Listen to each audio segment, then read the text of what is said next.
Hello दोस्तों, the आचार classes में आपका स्वागत है। तो आज हम लोग वैद्युत आवेश तथा क्षेत्र की दूसरी क्लास देखने वाले हैं, जिसमें हम लोग न्यूमेरिकल देख रहे थे। तो इसमें हम लोग न्यूमेरिकल देखते हैं। कुछ हम लोग न्यूमेरिकल कर चुके हैं, तो उसके आगे आज करने वाले हैं। और आपको गारंटी लेते हैं, केवल आप 2 वीडियो देखिए और आपको न्यूमेरिकल पूरा समझ में आने लगेगा। ठीक है, तो कैसे न्यूमेरिकल करना है कल आपको बताया गया है। अगर आपने कल वाली वीडियो नहीं देखी, पहली वीडियो नहीं देखी, तो आप उसे जाकर जरूर देख लीजिए। और उसमें आपको थंबनेल में देखने को मिल जाएगा न्यूमेरिकल लगाने का ब्रह्मास्त्र। ठीक है, और आपको उसमें हर चीज़ें बताई गई कैसे न्यूमेरिकल आपको करना है। तो चलिए एक बार से फटाफट से हम लोग रिवीजन कर लेते हैं। तो इसमें हम लोग देखते हैं सबसे पहले मात्रक, जो कि बहुत इंपॉर्टेंट होता है न्यूमेरिकल लगाने के लिए। तो देखिए, आवेश का मात्रक कूलाम होता है। इसको अगर हम क्यू से लिखते हैं और इसको सी से लिखते हैं। ठीक है, उसके बाद बल बल का मात्रक न्यूटन होता है। ये आज वाले न्यूमेरिकल में देखने को मिलेगा। दूरी दूरी का मात्रक मीटर होता है। निर्वात की वायुशीलता का मात्रक होता है coulomb square newton metre square प्रति न्यूटन मीटर स्क्वायर। आप लोग ये जरूर याद कर लीजिएगा। वैद्युत क्षेत्र की तीव्रता का मात्रक होता है न्यूटन प्रति कूलम या वोल्ट प्रति मीटर। ठीक है, उसके बाद आपको बताया गया था इससे पहले वाली वीडियो में कि आपको ये तीनों पर ज़्यादा ध्यान नहीं देना। उसके बाद आप लास्ट ये दोनों देख लीजिए। वैद्युत द्विध्रुव का आघूर्ण का मात्रक कूलम मीटर, बलयुग्म का आघूर्ण का मात्रक होता है न्यूटन मीटर। ठीक है, आप इसको याद कर लीजिएगा। देखिए, इसको याद कर लीजिए, इसको याद कर लीजिए। ठीक है, ये याद कर लीजिए। उसके बाद ये आप ये तीनों छोड़ के ये दोनों। ठीक है, इतना आप लोग जरूर याद कर लीजिए। और देखिए, कल आपको कुछ सूत्र बताए गए थे इस लेसन में, जितने भी हैं तो वो भी आप देख सकते हैं। तो अगर आप देखें तो यहाँ पे आवेश का जो फार्मूला होगा क्यू बराबर एन ई, इस पर हम कल 5 सवाल भी कर चुके थे, 4 सवाल। उसके बाद बल, ये कूलाम का नियम होता है, यहाँ से ये फार्मूला निकल के आता है। F बराबर 1/4 पे epsilon naught Q1 Q2 upon r square. ठीक है, जहाँ पे Q1 Q2 आवेश है, F बल है, R दूरी है। वैद्युत क्षेत्र की तीव्रता बिंदु आवेश है, तो उसके लिए ये फार्मूला लगेगा। और ऐसे है तो ये फार्मूला। ठीक, न्यूमेरिकल लगाएंगे तो आपको ये अच्छे से समझ में आ जाएगा। ये देखिए, ये इतने फार्मूले हैं, इसको आप लोग अच्छे से देख लीजिए और याद कर लीजिएगा। कल आपको एकदम विस्तार पूर्वक इसके बारे में बताया गया था। तो चलिए, अब उसके आगे हम लोग न्यूमेरिकल देखने वाले हैं। तो आप लोग ये मात्रक जरूर इतना याद रखिए। ठीक है, तो चलिए अब अगला न्यूमेरिकल देखते हैं, वहां से आपको अच्छे से समझ में आएगा। तो हम लोग कल 4 सवाल देख लिए थे। ठीक है, आज हम लोग 5वां सवाल देखने वाले हैं। तो इसमें देखिए क्वेश्चन क्या बोला है। नाभिक, ठीक है, नाभिक पर न्यूट्रॉन है, वो यहाँ पे नाइट्रोजन है। नाइट्रोजन के नाभिक पर कूलाम में आवेश की गणना करना है। ठीक है, तो यहाँ पे संकेत में दिया है नाभिक में 7 प्रोटॉन है। आपको बता दें, अगर नाभिक होगा, ठीक है, अभी आपको दिखाते हैं। अगर नाभिक की बात करें तो ये न्यूट्रॉन और प्रोटॉन से मिलकर बनता है। नाभिक किससे मिलकर बनता है? न्यूट्रॉन और प्रोटॉन। अब आपको पता होना चाहिए, न्यूट्रॉन जो होता है उदासीन होता है। न्यूट्रॉन कैसा होता है? उदासीन होता है। इस पर कोई आवेश नहीं होता, इस पर आवेश नहीं होगा। ठीक है, उसके बाद प्रोटॉन है। प्रोटॉन पर धन आवेश होता है। कैसा आवेश होता है? धन आवेश होता है। ठीक है, धन आवेश होता है। इस पर जो मान होता है, प्रोटॉन पर आवेश जो होता है, इसका मान प्लस में होता है 1.6 इंटू 10⁻⁻19 कूलम। ठीक है, अब आपको बता दें, देखिए यहाँ पे क्वेश्चन में आपसे बोला क्या है, नाभिक पर कूलम में आवेश की गणना करना है। ठीक है, तो इसको अगर हम शॉर्ट में लिखना चाहें तो हम सीधा लिख सकते हैं। क्या लिखेंगे? नाभिक में, ठीक है, क्या लिखेंगे? देखिए ऐसे लिखेंगे, हल। ठीक है, क्या लिखेंगे? हल। हल लिख लिए। अब इसमें हम लोग सीधा लिखेंगे। देखिए, नाइट्रोजन दिया तो यहाँ पे नाइट्रोजन ऐसे दर्शा देते हैं, ये नाइट्रोजन। ठीक है, नाइट्रोजन के नाभिक। ठीक है, नाभिक में न्यूट्रॉन तो उदासीन है। ठीक है, प्रोटॉन पर आवेश है, तो यहाँ पे नाभिक का होगा जो, यहाँ पे नाभिक में प्रोटॉन। ठीक है, नाभिक में प्रोटॉन की संख्या, नाभिक में क्या होगी, प्रोटॉन की संख्या होगी। तो इसको हम लोग किससे प्रदर्शित करते हैं, एन से। ठीक है, एन बराबर कितना दिया हम, तो याद रखिए यहाँ पे जो 7 दिया है, 7 ही क्या है, प्रोटॉन की संख्या, तो यहाँ पे कितना हो जाएगा, केवल 7।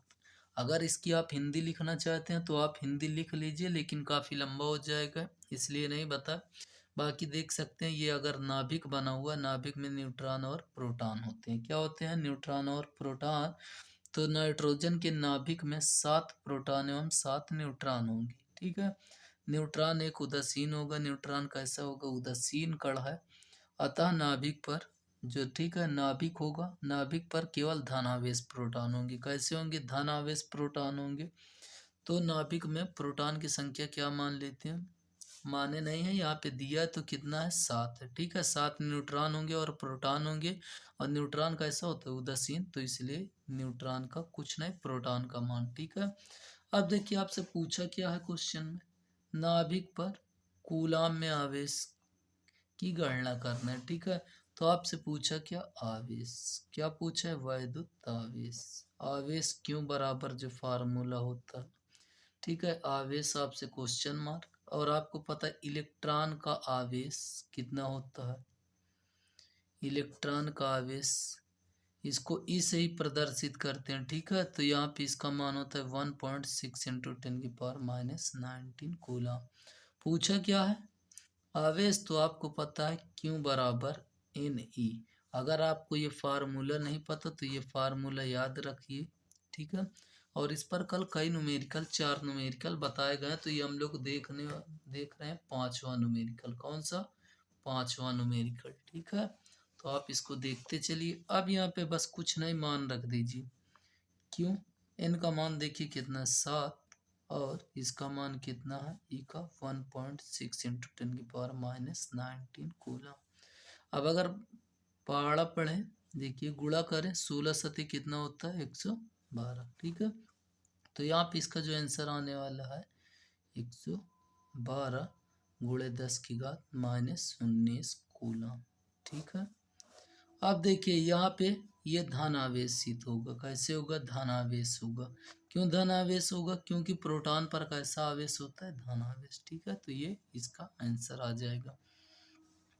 तो ये देख सकते हैं न्यूमेरिकल जो पूछा गया था, क्या पूछा था, नाभिक, नाभिक किसका है, नाइट्रोजन।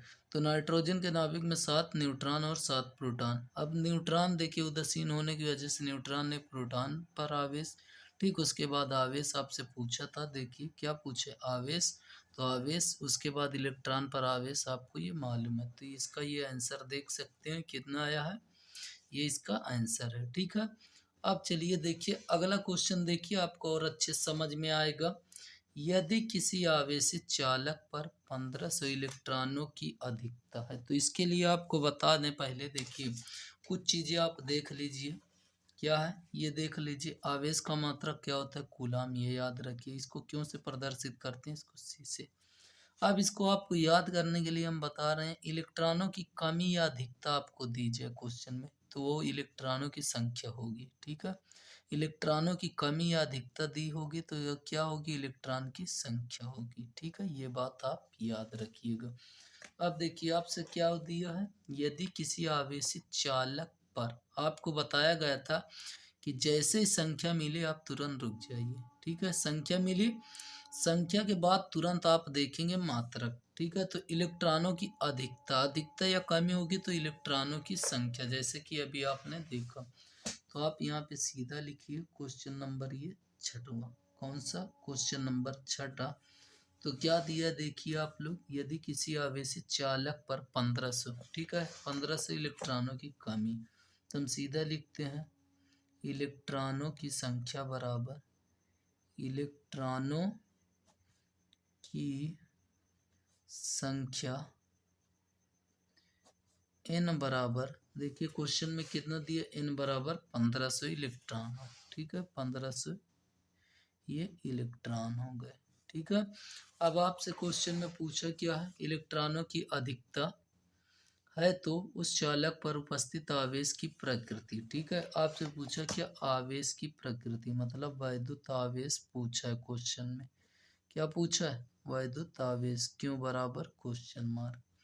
अब आपको फार्मूला पता ही है। ऐसे इलेक्ट्रॉन पर आवेश कितना होता है, या इलेक्ट्रॉन का आवेश कितना होता है, इलेक्ट्रॉन का आवेश अभी आप लोग देखें कितना 1.6 इंटू 10⁻⁻19 कूलम। ठीक है, ये आप लोग याद रखिए, ये इलेक्ट्रॉन का मान होता है। अब देखिए आपसे पूछा आवेश, तो क्यों बराबर फार्मूला लिख दीजिए एन ई।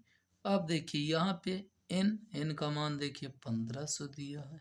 ठीक है, और ई का मान ये आप देख सकते हैं, ये हो गया। ठीक है, अब देखिए यहाँ पे गुणा कर लीजिए, गुणा करेंगे इसको, डायरेक्ट गुणा अगर करेंगे देखिए 16 पंज होता है 80। ठीक है, 80 का कितना 0, और ये 2 जीरो है तो 2 जीरो आप पहले लगा दीजिए, 16 पंज 80। ठीक है, 2 जीरो ये, उसके बाद 16 पंज 80, उसके बाद देखिए 16 एकन्नम 16, 16 8 कितना होगा 24, तो यहाँ पे ये 24। अब देखिए दशमलव एक अंक है, तो यहाँ पे एक अंक पे दशमलव गुणे 10⁻⁻19। ठीक है, उसके बाद अब देखिए यहाँ पे अगर हम इसको ले आए, देखिए याद रखिए दशमलव, कल आपको बताया गया था कि अगर दशमलव को आप बाईं ओर लाते हैं तो 10 की घात प्लस में, और दाईं ओर ले जाते हैं तो 10 की घात माइनस में लिखेंगे। ठीक है, तो यहाँ पे अगर हम यहाँ पे लाएं इसको दशमलव को, तो देखिए 1 2 3, 3 अंक बाद हम लिखें तो यहाँ पे 10 की घात +3 गुणे 10 की घात -19। ठीक है, अब अगर यहाँ पे हम इसको लिखें तो 2.4, अब ये देखिए घटाएंगे 10 की घात -16 कूलम। ये तो आ गया आंसर। ठीक है, लेकिन अभी क्वेश्चन में कुछ और भी चीजें पूछा है। क्या पूछा है तो उसको आप पढ़िए। ठीक है, देखिए क्वेश्चन में क्या पूछा था, आवेश की प्रकृति बताना। तो याद रखना कल ही हम आपको बताए थे अधिकता, अधिकता अगर क्वेश्चन में बोले क्या चीज अधिकता, तो इसको आप लोग याद रखिए। अधिकता पूछा तो मतलब इलेक्ट्रॉन को उसने ग्रहण किया, इलेक्ट्रॉन को क्या किया ग्रहण, इलेक्ट्रॉन को ग्रहण किया तो वह कैसे हो जाएगा ऋणावेशित, कैसे होगा ऋणावेशित हो जाएगा। ठीक है, और कमी होगी इलेक्ट्रॉनों की, क्या होगी कमी होगी, तो उसने इलेक्ट्रॉन को त्यागेगा। ठीक है, इलेक्ट्रॉन को क्या किया होगा त्यागा होगा। ठीक है, त्यागेगा तो उस पर कैसे आएगा धनावेशित, कैसे होगा धनावेशित होगा। तो ये बात भी आप लोग याद रखिए। ठीक है, अधिकता है तो ऋणावेशित इलेक्ट्रॉन को ग्रहण किया, और कमी है तो इलेक्ट्रॉन को त्यागा है और धनावेशित होगा। ठीक है, तो ये कैसे होगा ऋणावेशित होगा। यहाँ पे इलेक्ट्रॉनों की क्या बोला था अधिकता बोला था, तो यहाँ पे लिख देंगे ऋणावेशित, आवेश कैसे होगा ऋणावेशित होगा। ठीक है, तो ये बात आप याद रखिए।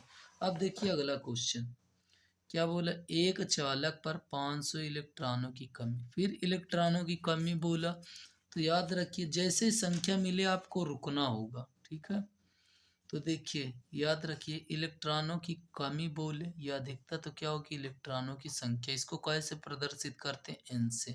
तो देखिए हम सीधा लिख सकते हैं क्या, इलेक्ट्रॉनों की संख्या बराबर कितना, क्वेश्चन नंबर 7 आप देखिए, इलेक्ट्रॉनों की संख्या को हम ई से लिख दें, आपको कोई समस्या नहीं होनी चाहिए। ठीक है, तो हम यहाँ पे लिखते हैं इलेक्ट्रॉनों की संख्या n बराबर, देखिए कितना दिया है 500। ठीक है, कितना दिया है 500, तो यहाँ पे हम लिख देते हैं 500।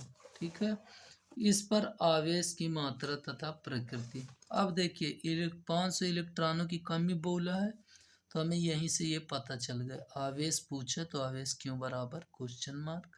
ई का मान आपको पता है 1.6 इंटू 10⁻⁻19 कूलम। ठीक है, अब देखिए यहाँ पे अगर हम देखें तो फार्मूला भी आप देखे थे, क्यों बराबर क्या होता है एन ई, और यहाँ पे मान रख दीजिए उठा के, क्यों का मान एन का मान 500 और इसका मान देखिए कितना है, तो 1.6 इंटू 10⁻⁻19। ठीक है, यहाँ पे अगर गुणा करें 16 पंच 80 होगा। ठीक है, ये 16×5 80, इसका 2 जीरो, ये गुणे 10⁻−19, एक दशमलव है, दशमलव, तो यहाँ पे ये लग जाएगा। तो इसका सीधा आंसर कितना, 8। 2 अंक इधर आएगा तो 10⁻2 प्लस में और 10⁻−19, तो ये घटाएंगे कितना आ जाएगा, 10⁻17। ठीक है, कूलम, इतने आवेश आएंगे। अब पूछा क्या था क्वेश्चन में, प्रकृति। ठीक है, क्या पूछा है, देखिए प्रकृति, तो इलेक्ट्रॉन की कमी, अभी आपको बताएं, इलेक्ट्रॉन की कमी होगी तो कैसे होगी, धन आवेशित, तो यहाँ पे धन आवेशित होगा।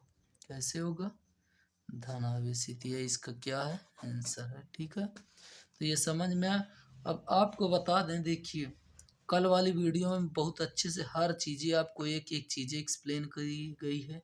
ठीक है, अगर आपको ये कम समझ में आ रहा है तो आप पहली वीडियो ज़रूर जाके देख लीजिए, आपको बहुत अच्छी तरीके से समझ में आ जाएगा। तो आपको बता दें, देखिए ये 7 क्वेश्चन हो चुके हैं। ठीक है, चलिए अब 8वां क्वेश्चन देखते हैं। तो देखिए 8वां क्वेश्चन क्या है, यदि शुद्ध जल का परावैद्युतांक 81 है। ठीक है, तो क्वेश्चन में आपको बताए थे कि जैसे ही संख्या आए, क्या चीज, संख्या है, आप तुरंत रुक जाइए। संख्या के आगे या पीछे देखिए, तो पीछे अगर हम देखें तो कुछ नहीं दिया, लेकिन आगे देखिए तो शुद्ध जल का परावैद्युतांक। ठीक है, आप पहली वीडियो में देखिए तो आपको सब बताया गया था, क्वेश्चन में आपको कहाँ पर रुकना है, कहाँ पर नहीं रुकना, कहाँ पर मात्रक दिया होता है, कहाँ पे नहीं, कल आपको सब हम बताए थे। तो देखिए बोले थे कभी कभी क्या होता है, आगे आ जाता है, तो ये देखिए जल का परावैद्युतांक कितना दिया है, तो आप सीधा लिखिए, 8 नंबर क्वेश्चन है, इसमें हम लिखते हैं जल का परावैद्युतांक। क्या चीज, जल का परावैद्युतांक। अब याद रखिए जल का परावैद्युतांक को हम प्रदर्शित किससे करते हैं, तो याद रखिए इसको हम के से प्रदर्शित करते हैं। किससे, के से प्रदर्शित करते हैं। ये 81.0 दिया है, इसका कोई मतलब नहीं है। आप फिजिक्स में ये याद रखिए, फिजिक्स क्या मैथ में भी, कि अगर दशमलव के बाद 0 0 चाहे जितने जीरो, तो उसका कोई मतलब नहीं होता है। तो यहाँ पे क्या पूछा, तो इसकी निरपेक्ष वायुशीलता, तो मतलब किसकी, जल की वायुशीलता पूछा है। ठीक है, जल की निरपेक्ष निरपेक्ष वैद्युतशीलता, वैद्युतशीलता। तो याद रखिए अगर इसकी बात करें तो इसको हम लोग जो प्रदर्शित करते हैं वह अपसाइलन नॉट से, किससे, अपसाइलन नॉट से, इसका मान, सॉरी इसको केवल हम अपसाइलन से प्रदर्शित करते हैं। ठीक है, किससे, अपसाइलन से प्रदर्शित करते हैं। तो याद रखिए यहाँ पे 2 चीज दी है, तो एक चीज हमें मालूम होनी चाहिए, क्या, निर्वात की वैद्युतशीलता, निर्वात की वैद्युतशीलता। अब अगर इसकी बात करें तो याद रखिए इसको अपसाइलन नॉट से प्रदर्शित करते हैं, इसका मान जो होता है 8.85 इंटू 10⁻⁻12। ठीक है, कूलाम। ठीक है, ये होता है कूलाम स्क्वायर प्रति न्यूटन मीटर स्क्वायर। ठीक है, तो ये आपका होता है। आप याद रखिएगा, देखिए इसमें 2 चीज का काम आपको पड़ेगा, 2-3 चीज, जैसे प्रोटॉन। ठीक है, पी का मतलब प्रोटॉन पर आवेश, क्या चीज, ये प्रोटॉन पर आवेश का मान अगर बात करें तो ये प्लस में होता है 1.6 इंटू 10⁻⁻19 कूलम। ठीक है, इलेक्ट्रॉन पर भी सेम मान होता है। उसके बाद देखिए एप्सिलॉन नॉट है, ये निर्वात की वैद्युतशीलता, इसका मान ये होता है, ये भी आप याद रखिए। ठीक है, कूलम स्क्वायर प्रति न्यूटन मीटर स्क्वायर होता है। उसके बाद 1/4 पाई एप्सिलॉन नॉट का मान याद रखिए, 9 इंटू 10⁹। ठीक है, ये होगा, यहाँ से अगर हम देखें न्यूटन मीटर स्क्वायर, इसका होता है प्रति कूलम स्क्वायर। ठीक है, तो ये मान आप याद रखिएगा। अब देखिए ये दिया है तो हमसे पूछा क्या है, अपसाइलन केवल पूछा है, तो फार्मूला जो होता है परावैद्युतांक के बराबर जो फार्मूला होता है, याद रखिए अपसाइलन अपॉन अपसाइलन नॉट, ये फार्मूला होता है, आप लोग याद रखिए। के का मान देखिए कितना दिया, 81। अपसाइलन का मान हमें ज्ञात करना है और इसका मान दिया 8.85 इंटू 10⁻⁻12। ठीक है, अगर इसका हम गुणा करते हैं तो गुणा आप लोग कर लीजिएगा। ठीक है, नहीं वीडियो लंबी हो जाएगी। तो आप देखिए यहाँ से अगर इसका हम जो गुणा करेंगे तो टोटल आएगा 7.17 गुणे 10⁻⁻10। अब देखिए अपसाइलन भी क्या है, वायुशीलता है, तो इसका मात्रक होता है कूलम स्क्वायर प्रति न्यूटन मीटर स्क्वायर। ये इसका आंसर होगा। ठीक है, तो याद रखिए ये फार्मूला। ठीक है, ये हो गया इसका आंसर। ठीक, अब चलिए देखते हैं इसको। आप लोग एक बार में न समझ में तो दोबारा लगा लीजिए। बस आपको दिया जल का परावैद्यांक और आपको बता दें इस पर ये केवल एक ही न्यूमेरिकल भी दिया हुआ है। ठीक है, तो आप लोग इसको लगा लीजिए। अब देखिए क्वेश्चन नंबर 9। ठीक है, क्या दिया, दो प्रोटॉन के मध्य लगने वाले प्रतिकर्षण बल की गणना कीजिए। ठीक है, हमसे क्या बोला, दो प्रोटॉन। ठीक, तो सबसे पहले अगर हम क्वेश्चन देखें 9 नंबर क्वेश्चन है, इसमें हम लोग बना लेते हैं दो प्रोटॉन। ठीक है, ये देखिए ये अगर दो प्रोटॉन है, क्या है, दो प्रोटॉन है, ये दोनों क्या है, प्रोटॉन है। दो प्रोटॉन के मध्य लगने वाले बल की, इसके बीच हमें लगने वाले बल की गणना करना है, मतलब F की गणना करना है। अब देखिए क्या बोला है, जबकि उनके बीच की दूरी 4.0। ठीक है, अब देखिए आपको बताया गया है, देखिए जहाँ पे संख्या मिले आपको रुकना है। संख्या मिली उसके बाद क्या लिखा है, देखिए मीटर। ठीक है, संख्या जैसे ही मिले आप तुरंत रुक जाइए। तो यहाँ पे क्या लिखा है, मीटर। मीटर किसका मात्रक, तो अभी आपको हमने दिखाया था कि मीटर होता है दूरी का मात्रक। तो यहाँ पे हम देखें इसके बीच की जो दूरी दे रखी है कितनी, 4 पॉइंट इंटू 10⁻⁻15 मीटर। ठीक है, ये इसकी दूरी दे रखा है। अब यहाँ पे अगर हम देखें तो मतलब हमें प्रोटॉन पर आवेश, ठीक है, प्रोटॉन का आवेश, क्या चीज, प्रोटॉन का आवेश। ठीक है, प्रोटॉन पर आवेश कितना दिया है, प्रोटॉन पर आवेश ये पर है। ठीक है, ये काट देते हैं। प्रोटॉन पर आवेश, दो प्रोटॉन है तो दोनों पर समान, तो Q1 और Q2 का मान बराबर होगा। Q1 और Q2 का मान क्या होगा, बराबर। और अभी आप देख सकते हैं प्रोटॉन पर आवेश कितना होता है ये। ठीक है, तो 1.6 इंटू 10⁻⁻19। तो यहाँ पे हम लिख लेते हैं 1.6 इंटू 10⁻⁻19 कूलम। Q1 Q2 का मान दिया। देखिए दूरी, दूरी का मात्रक क्या होता है, मीटर। तो दूरी को R से प्रदर्शित करते हैं, ये कितना दिया, 4.0 इंटू 10⁻⁻15 मीटर। ठीक है, तो हमसे क्या बोला है, दोनों के बीच लगने वाला बल। ठीक है, दोनों के मध्य लगने वाले बल। ठीक है, तो याद रखिए यहाँ पे बल जो होगा, बल को हम F से प्रदर्शित करते हैं, किससे, F से। तो देखिए ये अब आपका नया सवाल है। ठीक है, नए तरीके, तो इसको आप लोग एक बार अच्छे से और समझ लीजिए। देखिए दो प्रोटॉनों के मध्य लगने वाले बल। ठीक है, सबसे पहले हमें आपको दिखाना होगा कि दो प्रोटॉन, तो हमने ये ऐसे गोला बना लिया कि ये दो प्रोटॉन है, दोनों क्या है, प्रोटॉन है। अब देखिए दो प्रोटॉनों के मध्य लगने वाले प्रतिकर्षण बल। अब याद रखिए दो प्रोटॉन है तो प्रोटॉन पर कैसा आवेश होता है, धन आवेश होता है। कैसे होता है, धन आवेश होगा। और जब दो धन आवेश होंगे तो इनके बीच प्रतिकर्षण बल ही लगेगा। कौन सा बल लगेगा, प्रतिकर्षण बल। अगर एक धन आवेश होता दूसरा ऋण होता है, ठीक है, ये अगर धन ये ऋण, तो इसके बीच आकर्षण बल लगता। ठीक है, तो समान प्रकार के बीच प्रतिकर्षण बल, विपरीत प्रकार के बीच आकर्षण बल। देखिए दो प्रोटॉन दिया था, दो प्रोटॉनों के बीच लगने वाले बल की गणना, जबकि उनके बीच की दूरी। देखिए दूरी आपको पहले ही बताया कि देखिए संख्या के पहले देख लीजिए या बाद में। ठीक है, संख्या के पहले ही दिया दूरी और बाद में देखें तो मीटर। मीटर किसका मात्रक, दूरी का, तो ये दिया है आर बराबर, ठीक है। तो इसके बीच की जो दूरी थी आर बराबर क्वेश्चन में दे रखा था, ठीक है। ये मान आप देख सकते हैं। तो आपसे बल पूछा है तो यहाँ पे लगाएंगे कूलाम का नियम, ठीक है। कूलाम के नियमानुसार या नियम से, ठीक है। कूलाम का नियम क्या है आप लोग पढ़ोगे, F बराबर 1/4 pi epsilon naught Q1 Q2 upon r square, ठीक है।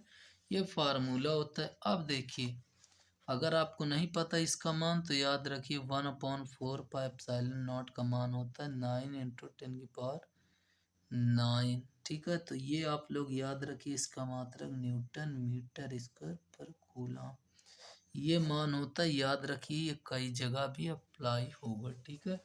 तो यहाँ पे इसकी जगह हम क्या रखेंगे, ये मान 9 × 10⁹ 9। Q1 Q2 का मान देखिए, Q1 और Q2 का मान अगर आप देखें तो यही रखना है। तो 1.6 × 10⁻−19 और Q2 का मान भी 1.6 × 10⁻−19। ये देखिए Q1 और Q2 दोनों का मान ये है, ठीक है, बटे आर स्क्वायर। तो ये देखिए आर का मान यहाँ पे ये देखिए। अब देखिए दशमलव के पास जीरो, तो आप यहाँ पे इसको कुछ ना लिखिए, नहीं तो यही आप गलती करेंगे। तो ये सीधा लिखिए 10⁻−15 स्क्वायर होता है। तो इसको हम 2 बार लिख सकते हैं। कितनी बार, 2 बार हम इसको लिख सकते हैं। अब याद रखिए फिजिक्स में जब अगर दशमलव हटाएंगे, ऊपर अगर दशमलव हटा रहे हैं तो नीचे जीरो बढ़ेगा, ठीक है। यहाँ से भी दशमलव हटाएंगे, एक जीरो और बढ़ेगा, ठीक है। तो ये देखिए अब इसको काट दीजिए, 4 चौक होता है 16, 4 एकन्नम 4, ठीक है। तो आप देखिए कैसे काटा जाता है, दशमलव से दशमलव, ये देखिए दशमलव हटा एक जीरो बढ़ा, ये दशमलव हटा एक जीरो और। तो अब देखिए 4 चौक 16, 4 एकन्नम 4, नीचे का सब कट गया, ऊपर का बच्चे से लिख लेते हैं। देखिए 9 गुण, ये तो पूरा कट गया, बचा क्या 16। अब देखिए यहाँ पे इसको जोड़ लीजिए, देखिए यहाँ पे ध्यान दीजिए, 19 × 19 = 38, कितना होता है 38, और ये 9 लिखा है। तो 10⁻9 गुणे 10⁻−38, कितना आया 38, ठीक है। अब देखिए नीचे बटे में बचा क्या, देखिए 10 की घात इसे 2 लिख सकते हैं, और ये 15 दूनी 30, ठीक है। तो देखिए इसको ध्यान से हम लिख क्या सकते हैं, 10 की घात 2, 2 जीरो है, और यहाँ पे हम देखें तो 10 की घात -30। अब इसको यहाँ पे कर लेते हैं 9 गुणे 10 की घात, ठीक है। इसको गुणा कर लीजिए, 16 9 ये कितना होता है 144। चलिए अगली लाइन में कर लेंगे। अब देखिए 38, 38 में से 9 गए, बचेगा 29, ठीक है। उसके बाद देखिए नीचे अगर हम देखें तो ये बचेगा 28, देखिए 30 में से 2 गए 28, 10 की घात 28। अब यहाँ पे हम देखें तो देखिए 9, इसका सीधा आप गुणा कर लीजिए, नहीं ये बढ़ाता चला जाएगा। देखिए 16 9 ये 144, ठीक है।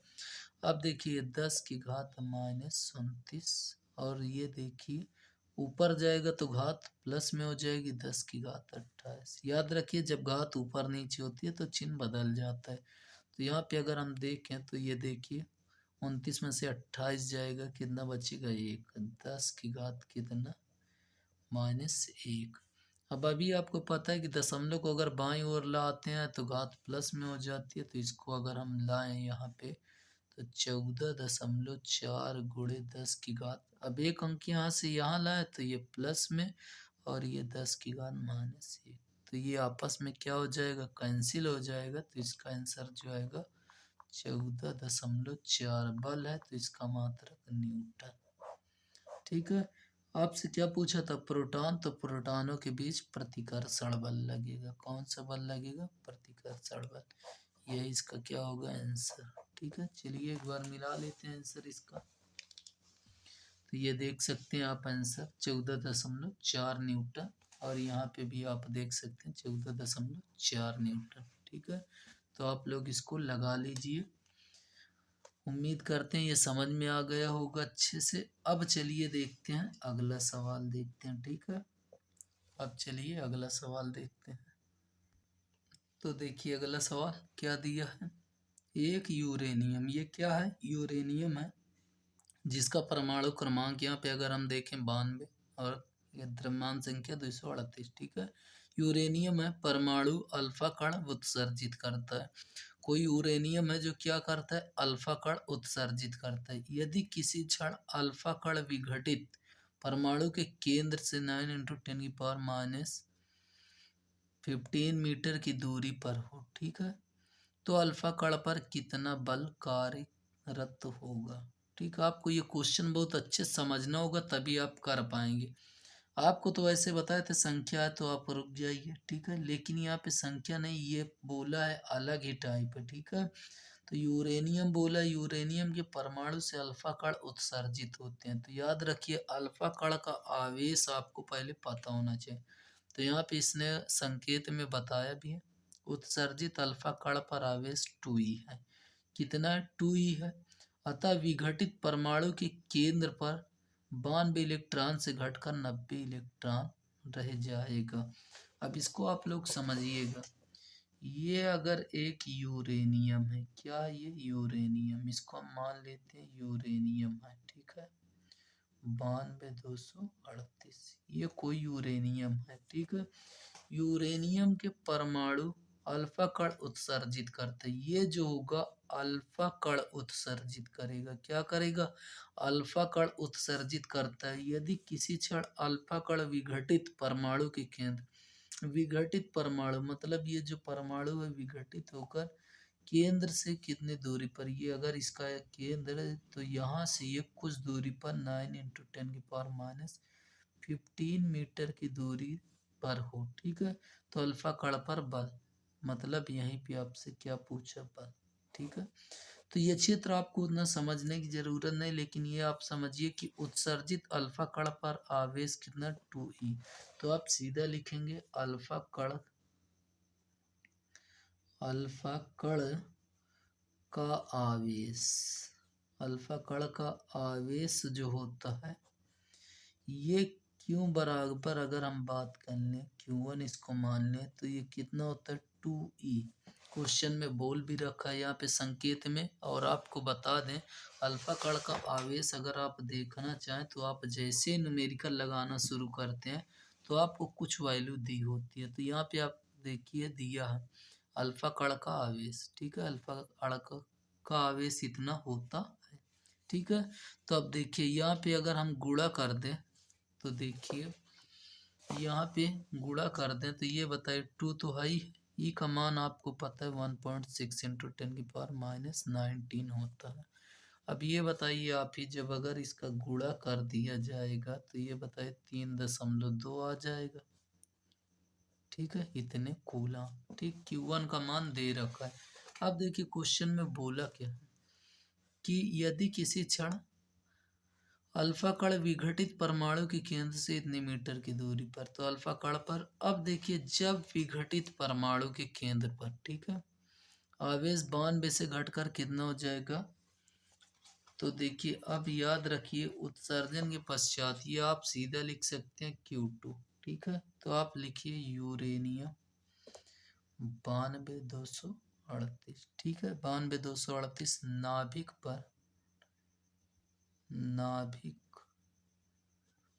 पर अल्फा कण, ठीक है, अल्फा कण उत्सर्जन, ठीक है, उत्सर्जन के पश्चात आवेश, ठीक है। आप हिंदी अगर नहीं लिखना चाहते हैं तो हिंदी मत लिखिए, आप सीधा Q2 बराबर करके लिख दीजिए क्या, 92 इलेक्ट्रॉन में से 2 इलेक्ट्रॉन मतलब अल्फा कण क्या हो गए, निकल गए। तो ये बताइए कितना बचेगा, 90 इलेक्ट्रॉन, कितना बचेगा 90 इलेक्ट्रॉन। तो Q2 का जो मान होगा 90 × 1.6 × 10⁻19 कूलम। तो मेन आपको इस सवाल में यही समझना था कि अल्फा कण पर आवेश इतना और 92 में से 2 मतलब अल्फा कण निकलेंगे तो ये आ जाएगा। ठीक है, तो आपसे क्या पूछा है, अब देखिए दूरी भी दे रखा है 9 × 10⁻, तो आप यहाँ पे दूरी लिखेंगे, दूरी r बराबर कितना दिया है देखिए 9 × 10⁻⁻15, 9 × 10⁻⁻15 मीटर।